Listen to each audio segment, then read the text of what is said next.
Welcome to Creative Living, where we help you live your most creative life. I'm Jane Monzures. Well, once again, we're taping from our small studio because the crew and I are practicing social distancing. Today, we'll be talking to some fun and interesting people to see how they're coping with the pandemic. But first, let's take a look at what's coming up on the show. We visit with America's Test Kitchen star, Lisa McManus, about cooking at home. And if you're looking for a way to de-stress, our yoga expert has the perfect method. A trip to the opulent mansions of Newport, Rhode Island. That and so much more on this episode of Creative Living. Well, we can all use a stress release right about now, so there's no better way to do that than with yoga. So joining me is Mary Beth Marcus, the owner of Desert Song Healing Arts Center. Mary Beth, thank you so much for joining us. It is my pleasure. I'm so happy to be here. It's fantastic. Tell us about the Desert Song Healing Arts Center. What is it? We've been in business for 37 years. We changed it from a yoga and massage center into a healing arts center because we added so many other modalities. So we have yoga and Pilates, Tai Chi, massage. We do workshops in Ayurveda, and it's an expansive way to help people get back to their body, mind, and spirit in a really, really healthy way. How have you adapted the way you're doing business in today's world? Well, it's really been interesting because in the get-go, I did not want to do online classes because I was so interested in the fact that when you're with people and forming a group and that group energy when you're teaching classes, and even that connection energetically really builds. But then we had to close our classes. So we immediately went on to Zoom. And it was interesting. I felt the connection even through the internet. So Mary Beth, tell us about the classes that you are offering online. So right now, we offer a few free classes. I teach a free class on Wednesday night. That particular class is really to help people ground down. It's gentle stretching, it's pranayama techniques, which are breathing techniques, which help to calm you and energize you. And then it also is a guided meditation that helps you move into deeper levels of yourself. Including those classes, we teach Pilates, Tai Chi, Feldenkrais. Can anyone sign up and see these classes online? Yeah, so the free classes, you just have to go to our website and you can just, I have a class on there. My back was starting to hurt and my neck was starting to hurt because I'm used to massaging and giving classes all day, 8 hours, 10 hours a day. I'm physical.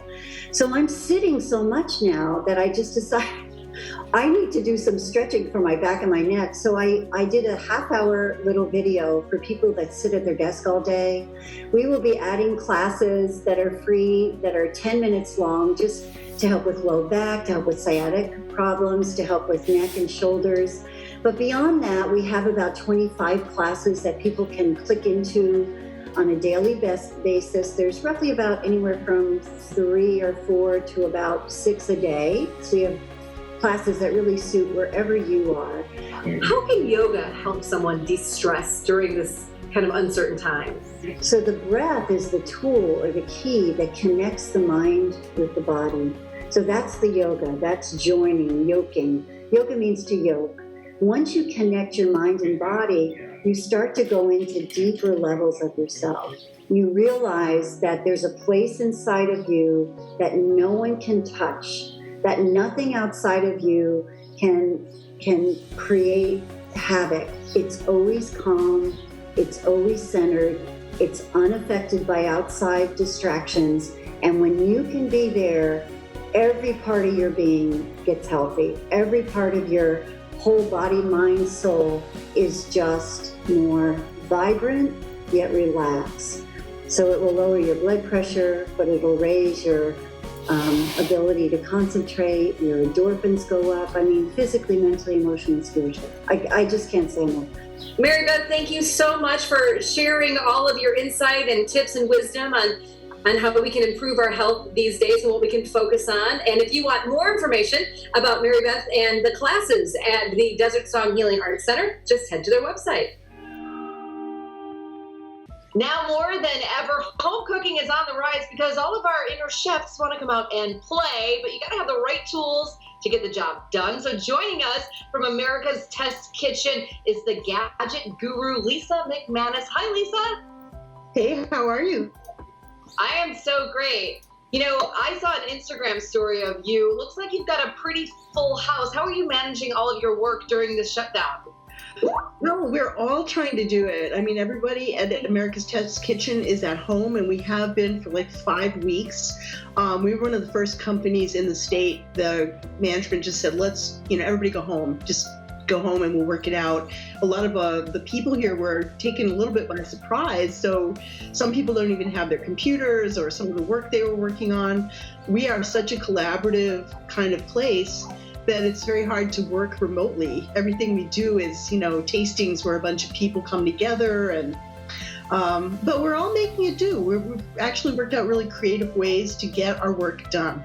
So the folks at America's Test Kitchen, you're testing things, you're testing gadgets, people are testing ingredients, they're cooking. Are all of these folks cooking in their home kitchens?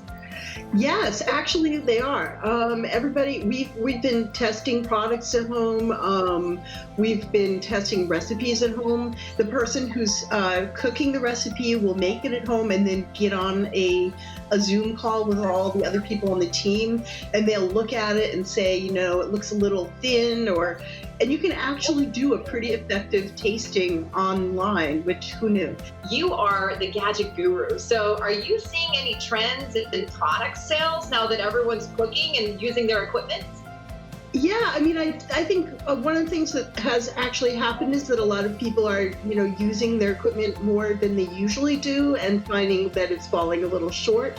So housewares are actually selling really well when people can get things delivered. They're ordering better things. They're asking us a lot of questions. I know that apparently some people are buying bread machines. You don't need a bread machine. There's just a good recipe in an oven. Sometimes your equipment that you have already is fine. Sometimes you need a few new things, and this is the time you're finding out when you realize that what you've got isn't holding up. It's interesting that you brought up bread, because bread is sold out in grocery stores. You can't find yeast. So a lot of people are making banana bread. You don't need a bread maker? Is there a special bread tin, or what's a makeshift tin we can use while we're home? Well, one thing you can definitely bake in, which we love, is a Dutch oven. If you have a big, heavy Dutch oven, like cast iron enamel with a cover, you can create beautiful bakery loaves, and it's really simple. I would imagine that right now people are wanting more instruction, and you are also sort of focusing on kids in the kitchen classroom. What's that? Well, yeah, we have a website called ATK Kids, America's Test Kitchen Kids. If you go to americastestkitchen.com, you can find the button for that. All the content for that is free, and there's the team has developed a classroom curriculum week by week, so kids can learn about cooking, can make things, feel really empowered, learn about the why, understand the food science, get their hands in there, and kids really enjoy it. It's really useful, I think, to take this opportunity to cook with your kids. Well, Lisa, do you have any last bit of advice for us as we're spending more time in the kitchen? I would just say try some new things, explore a little bit. We've made 50 recipes free on our website, so there's some good basic things to try. We're really tailoring it to what people can get in stores. So explore a little and try some new things. Lisa, thank you so much for joining us. Such great information from you. Well, thank you for having me. It's been so much fun. Absolutely. If you want more information on America's Test Kitchen or any of their classes, just head to their website. Don't go anywhere. More creative living is coming up. If you're looking for a way to work off some energy, we've got the answer. A trip to Newport, Rhode Island to see their place in American history.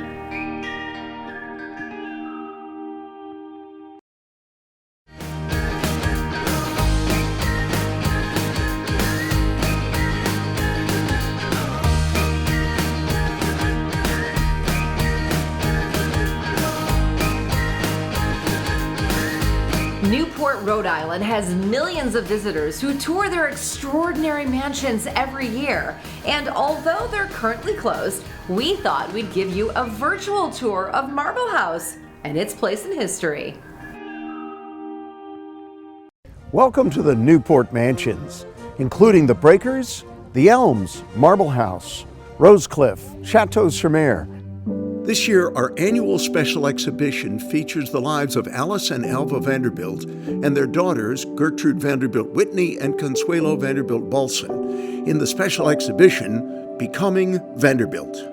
We're standing at the Breakers, and this is a portrait of Alice done by the Spanish painter Madrazo. She and her contemporary Alva Vanderbilt, who of course built Marble House, were obviously of the same family. They had married two brothers, but they were very different women. So we thought placing them in the context of the Gilded Age here in Newport would provide a platform to really talk about kind of their place in history, and then how also their lives influenced that of their daughters, and how the daughters really went on to form their own identities in that new generation. Alva Vanderbilt is a remarkable figure in history, and today we are in 2020 going to celebrate the 100th anniversary of the passage of the 19th Amendment, and part of the credit goes to Alva Vanderbilt's leadership on this issue.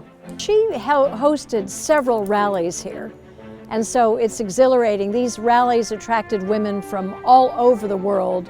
Some of the leading lights with the suffrage movement were speaking here, trying to rally others to get involved in the movement.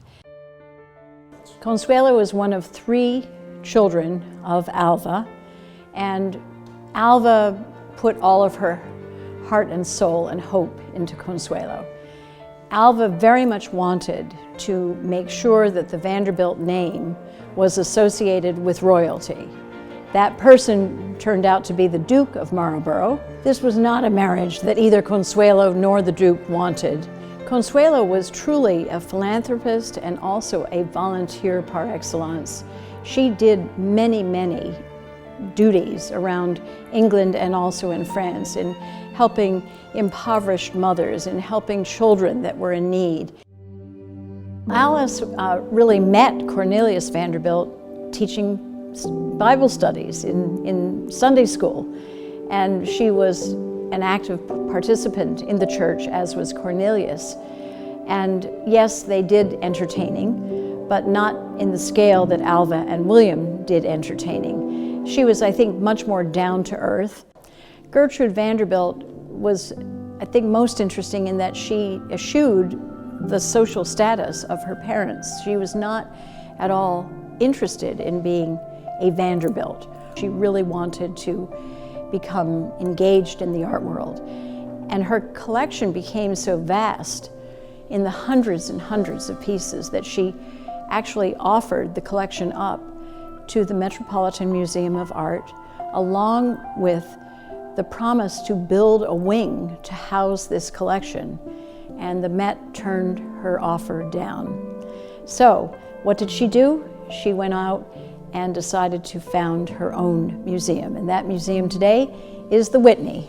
She, in her own right, was a great sculptress and produced pieces around the world. You can find them in Cody, Wyoming, you can find them off the coast of France, you can find them in New York City. So she really was an accomplished artist on top of being a collector. Stick around, we've got more coming up on Creative Living. We'll talk to an author and Marine veteran about his inspirational new book. And we'll test your eye-hand coordination as we head to juggling class.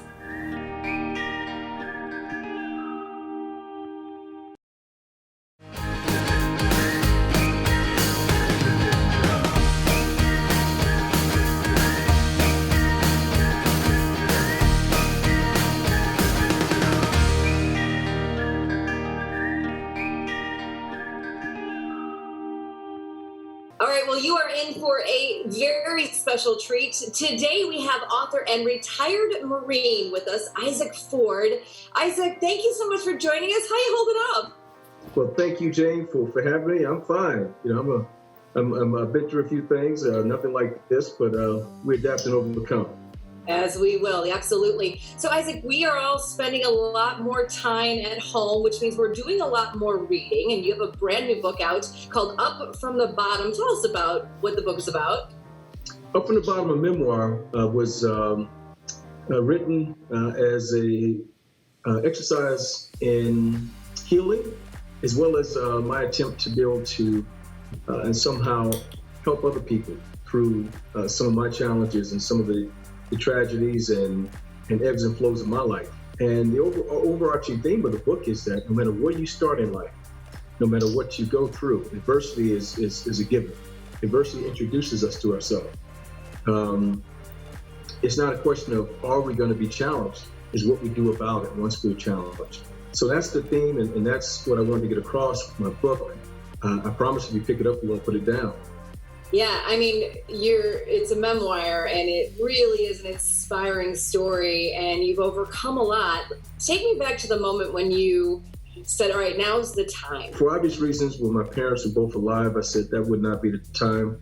But the push I got, I don't believe there's coincidences, but I was attending the National Association of Black Social Workers Conference. I got in the elevator, I'm from the South, we speak to people, I said hello, struck up a conversation. Within 10 minutes of that conversation, I was in the lobby waiting for the next seminar to start, and I found out in a series of questions back and forth that the lady I was talking to from the elevator, she was my CPS caseworker from 41 years ago. The last time that we were in the same space together, I was in ICU at University Hospital when I was fighting for my life. So you can't make that up. And so that was the push that I needed. And from that point, that conversation, I went home and I wrote this book in 5 months. And my thinking was that if my life story helps 10 people, then it was worth me writing it and becoming an open book for the world. Been humbled and overwhelmed by the responses I've gotten from people. In your book, what kind of lessons can people take from it to sort of implement into their life today? Well, first of all, everybody may not be fans of it, but faith. You have to believe in something. That was certainly a big factor in my own survival and success. And so that would be the first thing. And the next thing is just how, I tell people in there, I said, if you don't have a positive, affirming village of people, find one. If you can't find one, create one of your own. But in terms of just having a mindset, a mantra that, and just understanding that in this life, the greatest blessings that we have, they're only realized after we've gone through challenges. If you believe and if you're determined and you work hard toward overcoming, if you can look up, you can get up. I love it. Isaac, thank you so much. Everybody go get Up from the Bottom. It's the book from Isaac Ford. Isaac, thank you so much for sharing your story with us and sharing this time with us. For more information about Isaac and his book, just head to his website. Creative Living has much more coming up. We head to juggling class.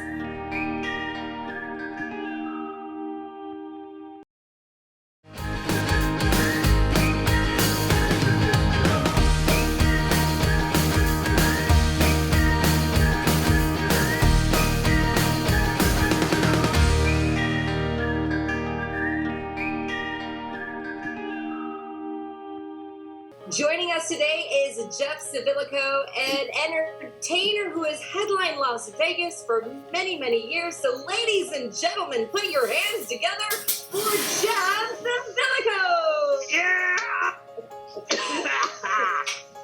Oh, the smoke! My fog machine. My Yes, virtual fog machine. Yeah. Transitioning to virtual shows, so I've got to do my own sound, my own lights, and even my own smoke machine. So it is a pleasure to be here. Jane, thanks for having me. This is a phenomenal act so far virtually, but tell us about your act if we came out to see you in Vegas. Sure. So my show is a high-energy blend of physical, clean comedy, so it's family-friendly, all ages, with juggling, balancing, stunts, and all sorts of audience participation and improvisation. You will never see the same show twice. So you are used to being in front of large crowds and working with live audiences. Being cooped up in your house has got to be a real challenge for you. It is a little bit of a challenge, but fortunately, I still do have opportunities to get my creative fix. I'm doing a lot of family-friendly workshops. I'm teaching kids how to juggle to pass the time at home. I know everybody's working from home doing virtual schooling, so I'm offering some study breaks for kids and the whole family. So talk about these study breaks. This is called your most dangerous mission yet, and that is teaching online juggling. What is that all about? I learned how to juggle when I was 7 years old, and it's a really great hobby. It's active, it's high energy, it gets you up on your feet, working together with a partner oftentimes. So started off as a thing I just did for a couple of my friends who I had their kids at home and they were starting to go a little crazy after a few weeks of quarantine, and it was really popular. I opened it up online and I had hundreds of people watching on Instagram Live, and my Zooms were full immediately. So I thought, you know what, as my little give back here, I'm gonna do one of these every single Tuesday, 11 a.m. Pacific. So you can tune in all quarantine long for a little study break with me. I've got 3 spools of yarn. I prefer oranges. Okay. Because they're very round and they're very bright so you can see, right? So I'm going to give you the turbo workshop. So start with 1. You're going to toss 1 ball back and forth from hand to hand. It's not good if you're already having problems. I saw that. You know what, Jane? Maybe the juggling workshop isn't for you. It's not for everybody. I've got 1 Okay, left. so this is what you do not want to do. That's what I do. I know. That's why I'm saying it's very bad. You shouldn't do that, Jane. You need to throw the second ball. You're going to throw the second ball, not pass it across. You're going to throw. This is not a thing. This is just moving a ball from hand to your hand. Juggling 2 is this. It's throwing the second ball. Throwing the second ball. Then you can add the third object. Just like before, we're throwing that second ball. This ball right here isn't going anywhere. 1, 2. See that? 1, 2. When you're ready, you can throw the third ball in sequence.